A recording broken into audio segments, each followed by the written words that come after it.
Welcome to कुशल अध्ययन point. मैं अभय कुमार आपका स्वागत करता हूं आपकी फैमिली।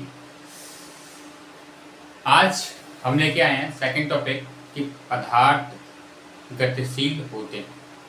पदार्थ 3 प्रकार के होते हैं, ठोस, द्रव, गैस होते हैं। तो 5 प्रकार के, वो इसी चैप्टर में पढ़ेंगे, लास्ट वाले टॉपिक। ठीक है, बोसाइस्टीन और प्लाज्मा की तरह। आज मैं आपसे एक चीज कहना चाह रहा हूं कि आप अभय कुमार सर को फॉलो कर लीजिएगा। कहां पर? फेसबुक पर। कहां पर बेटा? फेसबुक और इंस्टाग्राम। और हमारा यूट्यूब चैनल है कुशल अध्ययन पॉइंट, उसे सब सब्सक्राइब कर लीजिएगा। ठीक है, सब्सक्राइब कर लीजिएगा। और क्या कहना चाहता हूं, टॉपिक आपका पदार्थ के कण गतिशील होते हैं, चैप्टर फर्स्ट चल रहा है, वीटी बोर्ड 2023। मैं अभय कुमार। अब हम अपने टॉपिक के ऊपर चलते हैं। टॉपिक देख लेंगे यहाँ पे, गैसों में विसरण। फर्स्ट, गैसों में विसरण कैसे? गैस के कण तेज गति से सभी दिशाओं में गतिशील होते हैं। मेरे कहने का तात्पर्य यह है, आपने कभी अपने घर में अगरबत्ती लगाई हुई होगी। अगरबत्ती मतलब पूजा वाली बेटा, और पूजा वाली अगरबत्ती को लगा देते हैं तो उसकी जो खुशबू होती है ना बेटा, वो घर के चारों तरफ फैल जाती है और हम कहते हैं वाह क्या अच्छी तरह खुशबू आ रही। तो हम कह सकते हैं कि जो गैस में जो अणु हैं वो कैसे बेटा? गतिशील हैं। कैसे हैं? गतिशील हैं। कैसे बेटा? गतिशील हैं। ठीक है, क्योंकि वो एक जगह से दूसरी जगह जा रहे हैं। हम एक निश्चित स्थान पर खाना बनाते हैं या हमारी माताएं खाना बनाती हैं बेटा, तो हम उस खाने को क्या करते हैं बेटा? उस खाने की खुशबू हमारे आस पड़ोस में पहुंच जाती है और आस पड़ोस वाले क्या बोलते हैं, क्यों भाई आज तेरे घर पे बहुत अच्छा भोजन बना है, क्यों नहीं बुलाएगा नहीं हमको? आप कहते हैं अरे यार हाँ यार, वो कह रहे यार खुशबू आ रही है, आज तो मालपुए बने हैं, मालपुए, फिर भी कहोगे ना। तो ये चीज होती है कि हमें मालूम है गैसों में गैस के जो कण होते हैं वो अत्यधिक तेजी से गति करते हैं। क्या करते हैं? तेजी से गति करते हैं। अब देखो यहाँ पे बेटा, रसोई घर में खाना बनाते समय खाना की खुशबू काफी दूर तक फैल जाती है। पुआ बनाए, पुआ के क्या हुआ बेटा? पुआ बनाया तो उसकी क्या खुशबू पूरे मोहल्ले में फैल गई, भाई आज उसके घर पे पुए बने हैं। या आपने घर पे चिकन बनाया, या आपने अपने घर पे पनीर बनाया, या आप अपने घर पे कुछ ऐसी चीजें बनाते हैं जिनकी खुशबू अत्यधिक होती है और वो हमारे पड़ोसियों पे या हमारे मोहल्ले में घूम जाती है। ठीक है, तो हम कह सकते हैं कि जो गैसों का जो विसरण है, गैसों के जो कण हैं वो तेज गति से क्या हो रहे बेटा? विसरित हो रहे। ठीक है, अगरबत्ती जलाने पर, अगरबत्ती हमने ऐसे कहीं भी जला दी मंदिर में, किसी भी मस्जिद में या किसी गुरुद्वारे में, तो क्या हो गया बेटा? उसकी जो खुशबू है वो चारों तरफ, या हम कहीं बारात में जा रहे हैं और हमने परफ्यूम खींचा और हमारे बगल से तो क्रॉस हो गया, तो भाई बहुत महंगा थे परफ्यूम लगा के आया है, बोलते हैं ना। तो ये इसलिए बता रहा हूं, ये इसलिए पर्पज है बेटा ये, क्योंकि जो गैसें होती हैं उनके जो होते कण होते हैं वो कैसे होते हैं बेटा? अत्यधिक गतिशील होते हैं, सभी दिशाओं में विस्तृत होते हैं। एलपीजी सिलेंडर की बात कर रहे हैं। अगर आप कभी रसोई में गए होंगे तो कभी ऐसे उसका चूल्हा खुला छूट जाए तो आप जहां पर बैठे होंगे घर में वहां पर क्या आ जाएगी बेटा? खुशबू आ जाती है।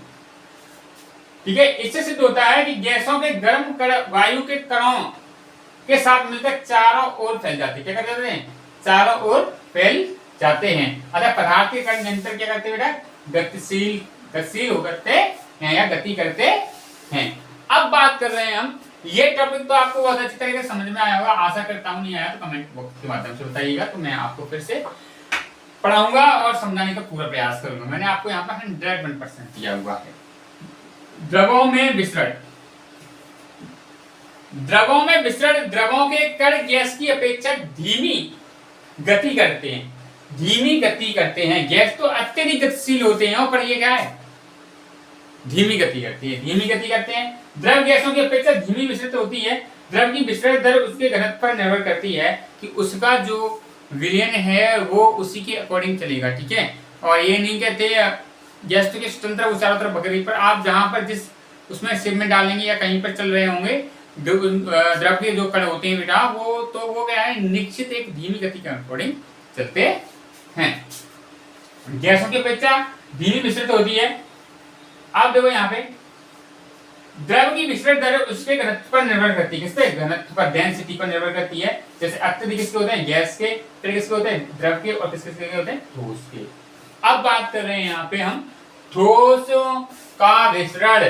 ठोसों में विसरण बहुत बहुत धीमे होता है, धीमे होता है, ठीक है। ये ज्यादातर ये क्या होता है बेटा, ये निश्चित होते हैं, निश्चित स्थान होते हैं। क्योंकि ठोसों में जो कणों का स्थान होता है वो कैसा होता है बेटा? निश्चित होता है। कैसा होता है? निश्चित होता है। ये एक जगह से कहीं नहीं जा सकते, कहीं पड़े से कोई दिक्कत नहीं, आ गया तो ठीक है, नहीं कोई दिक्कत, ठीक है।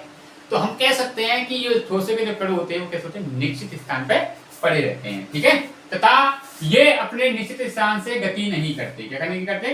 गति नहीं करते। ये अपने निश्चित स्थान से बेटा गति नहीं करते। अगर हम किसी ब्लैक बोर्ड की बात करते हैं, हमने ब्लैक बोर्ड को तो क्या कर दिया बेटा? चौक से लिख दिया। और चौक क्या है बेटा? उसमें 4 से 10 दिन के लिए छोड़ दिया।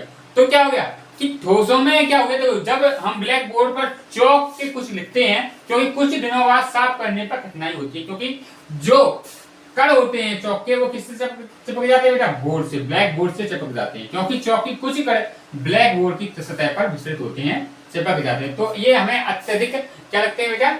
हम कह सकते हैं कि ये जो ठोसों में जो विसरण की गति है वो कैसी कम है। पर ये क्या कभी कभी क्या होता है कि वर्षा हो जाती है बेटा, तो हम कह सकते हैं वर्षा के द्रव के माध्यम से ये करके निकल जाते हैं और बह जाते हैं, ठीक है। अगर हम बात करें गैस की, तो गैस के भी तरह से विस्तृत होते हैं कि जो पानी में रहने वाले जंतु होते हैं वो क्या करते हैं बेटा? घुली हुई ऑक्सीजन को ग्रहण कर रहे हैं। क्या कर रहे हैं? ग्रहण कर रहे हैं। तो उनको भी तो थे कुछ मिल रहा होगा वो गैस मिल रही, तो गैस के करके अतिशीघ्र मतलब अतिशीघ्र सक्रिय हैं, गति कर रहे हैं, गतिशील हैं, उस चारों तरफ गति कर रहे हैं, ठीक है। पर ठोसों में क्या है? निश्चित है, ये ध्यान रखिए, ठीक है। और विसरण की दर को प्रभावित करने वाले कुछ कारण हैं बेटा, वो क्या है? भौतिक अवस्था। भौतिक अवस्था में ठोस धीरे धीरे और द्रव, जबकि द्रव में तेजी से विसरित होते हैं। जो भौतिक अवस्था में जो कण होते हैं वो कैसे होते हैं? धीरे धीरे होते हैं, कि ठोस में जो कण होते हैं वो कैसे होते हैं? धीरे धीरे होते हैं। पर द्रव में होते हैं वो क्या? तेज गति से विसरण करते हैं। अब बात करें तापक्रम, टेम्परेचर। विसरण की दर तापक्रम में बढ़ने लगती है। जैसे टेम्परेचर किसी पदार्थ को देंगे तो उसके जो कण होंगे वो क्या? जल्दी बढ़ने लगेंगे और गतिशील हो जाएंगे। कहने का तात्पर्य घनत्व, पदार्थ का घनत्व जितना कम होगा उसकी विसरण दर उतनी ही अधिक होगी, ठीक है। पदार्थ का घनत्व जितना कम होगा और उसकी उतनी ही ज्यादा क्या होगी बेटा? उसकी विसरण दर उतनी अधिक होगी। तो कहने का मेरा तात्पर्य यह है कि आप जो पढ़ रहे हैं वो ध्यान से पढ़िएगा। मैंने यहाँ पर आपको टॉपिक सेकंड पर समझाया, पदार्थ के कण गतिशील होते हैं। और इसके बाद जो नया टॉपिक आएगा वो मैं आपको बता देता हूँ, वो आएंगे हमारे ठोस द्रव गैस। और ठोस द्रव गैस को बेटा हम बहुत अच्छी तरीके से समझने का प्रयास करेंगे और मैं समझाने का आपको प्रयास करूंगा। आप किसी बात की चिंता नहीं करेंगे, एक एक चीज को बहुत अच्छी तरीके से समझाने का प्रयास करेंगे।